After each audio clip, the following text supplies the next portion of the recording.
Hey, what's going on, everybody? I am just finishing up some instrument updates and I'm going to do a walkthrough of some of these changes. So I really hope that you stick around and check out the video. Thanks. Okay, so I'm going to start off with the instrument AtmosPad. This is a really cool instrument. It started mainly to come up with a pad instrument that I could use in my own compositions. That I could really quickly dial in the kinds of sounds that I was looking for without having to audition tons and tons of instruments.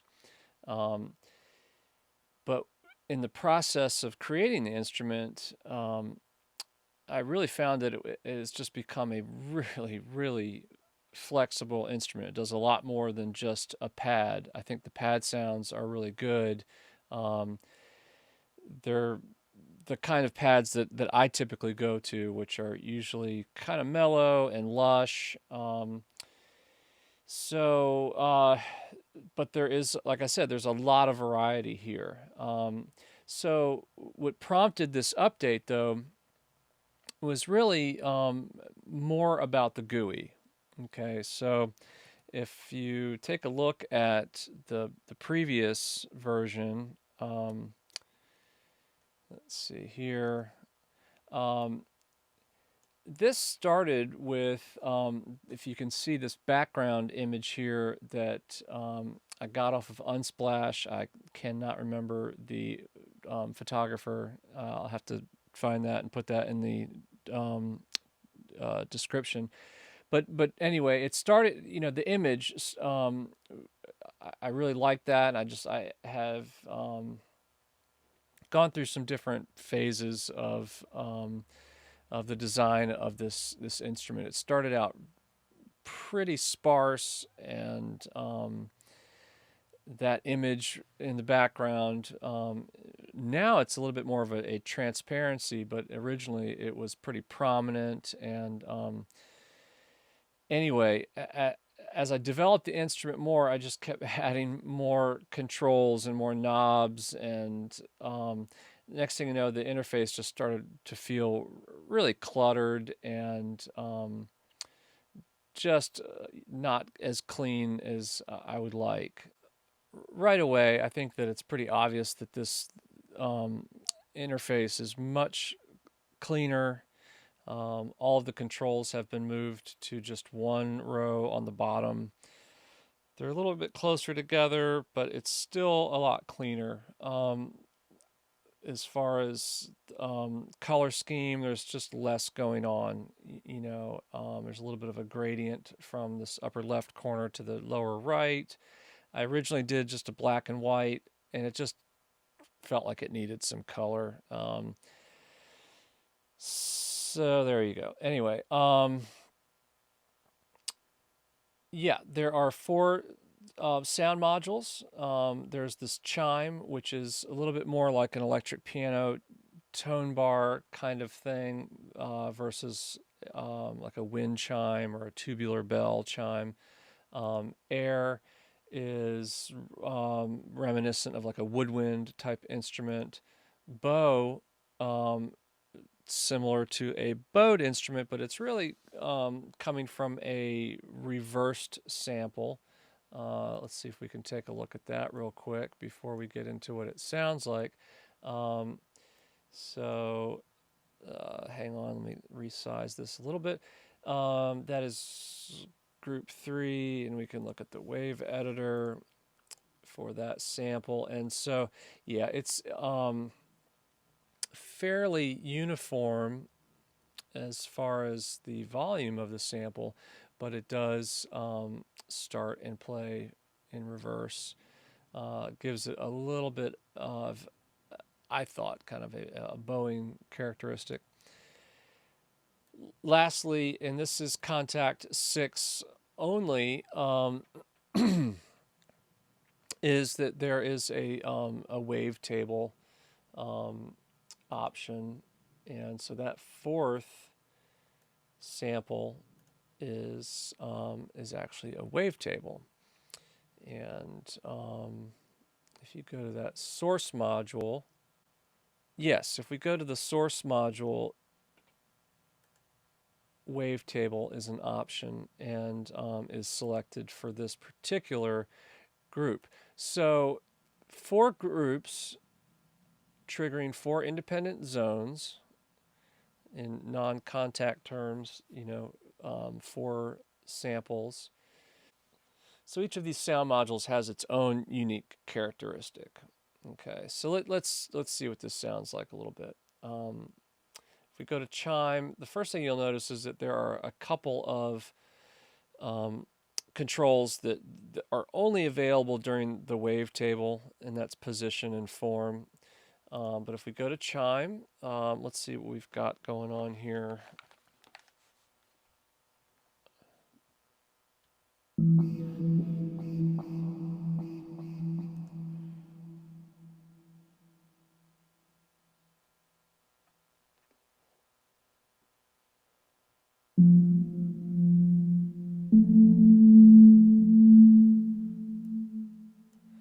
So with the attack all the way down,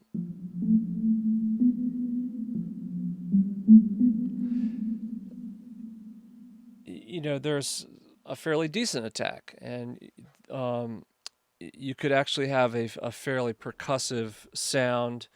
Could certainly do melodies as well as any number of pads. But to touch on the pad idea, if we raise the attack, it just brings that sound in real gentle. There's a lot of reverb happening.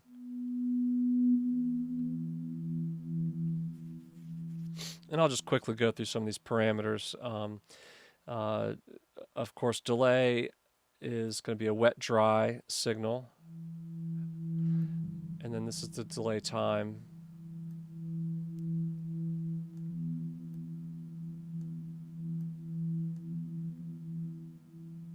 Of course, that'll be easier to hear with the short attack.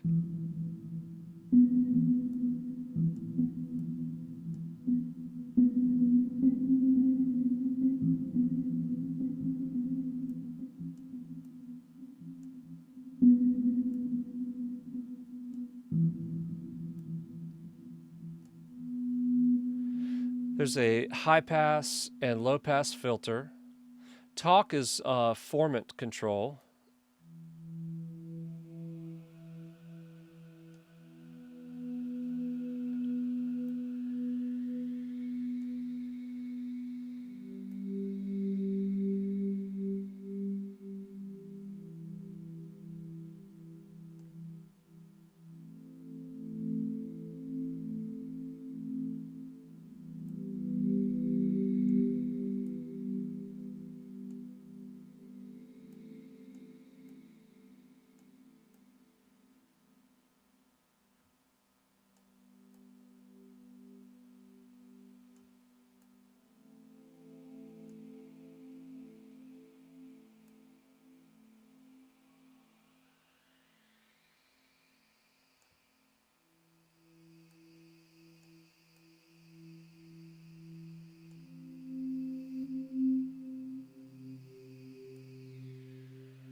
Tube is, of course, tube saturation.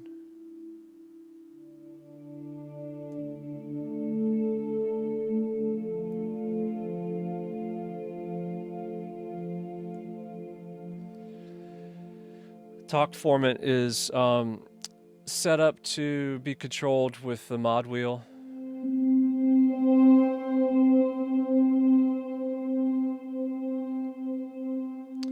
Of course, there's pitch bend.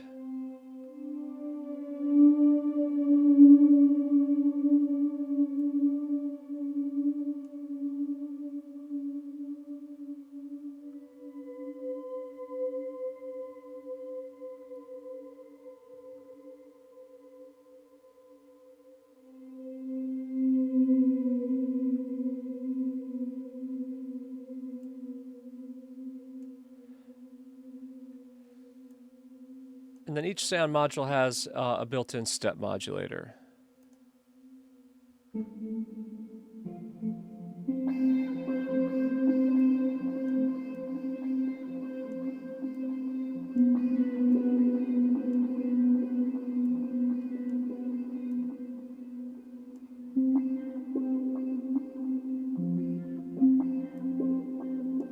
Frequency and amount.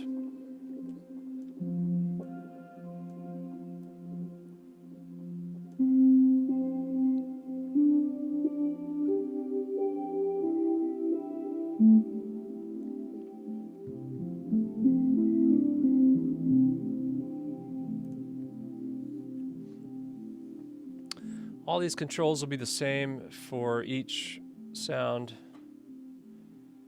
And then there's, of course, recall between each sound. So if I were to go back to the chime, it's going to remember the sound that I just had. If you have Kontakt 6, then you already know that you can, of course, save snapshots along the way too. If you land on a sound that you're really happy with, you could save that. That's not unique to my instrument. That's just a Kontakt 6 thing. Okay, so air. All right, I'm going to just get some of the basic dry settings here to start with.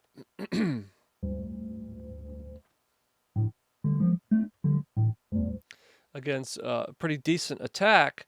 I mean, you could do anything from, add a arpeggiator or something like that, a MIDI effect if you were in Logic or Ableton or something like that.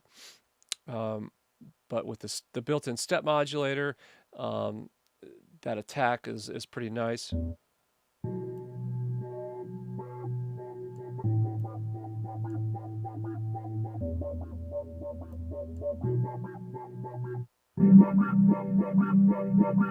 The arpeggiator would be cool too, just a different deal. So if you're not familiar with this, if you are adventurous, then of course you can adjust the step modulator. You want to make sure that you're on the right group that you have playing, but you can come in here and dial in the step modulator steps however you like. And you can, of course, change the subdivision and really get in there and hook it up the way you like it. So that's pretty cool. All right, going back. So yeah, let's hear this sound a little bit more and not geek out on the step modulator too much. Again, kind of going to the pad idea, which is really where this instrument started. I'm going to raise the attack to start getting something a little bit more lush.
Okay, yeah, let's move on. Bow. Same thing. This is pretty much flat default. You can hear that backwards sample. Maybe hear why I was thinking it sounded like a string.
Yeah, so I have a lot of fun playing this thing. I kind of get lost in it. I've really been digging it, and I really hope that you guys do. Also, I've actually got everything on my website on sale right now too. I think I have this on sale for like $7 or something. So check it out. I hope you like it. Last thing we've got here is the wavetable, and you can see that this brings up the position and form um, of that wavetable. Okay, so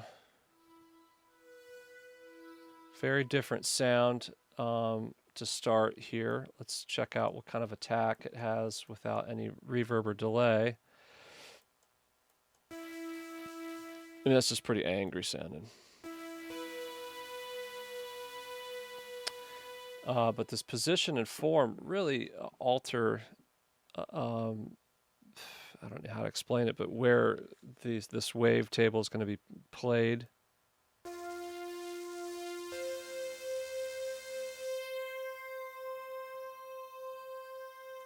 mean, that just mellows out right away. It always seems like there's kind of a sweet spot.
I know there's like a sweet spot to get some really good low-end grit. There it is.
Yeah, so even this setting can, um, I mean, you can take it.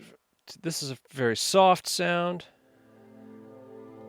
to that really gritty sound I was getting a second ago. So there's a lot of variation here. So anyway, pretty long video. If you have stuck around and watched the whole thing, then you're an amazing person. So anyway, I hope you liked the video. Check out some more of my videos and instruments. I've got some Kontakt tutorials and Logic tutorials, and I'd be happy to do other videos if you have any requests. Leave me some comments, tell me what I'm doing right or wrong, and really hope to hear from you. Thanks a lot.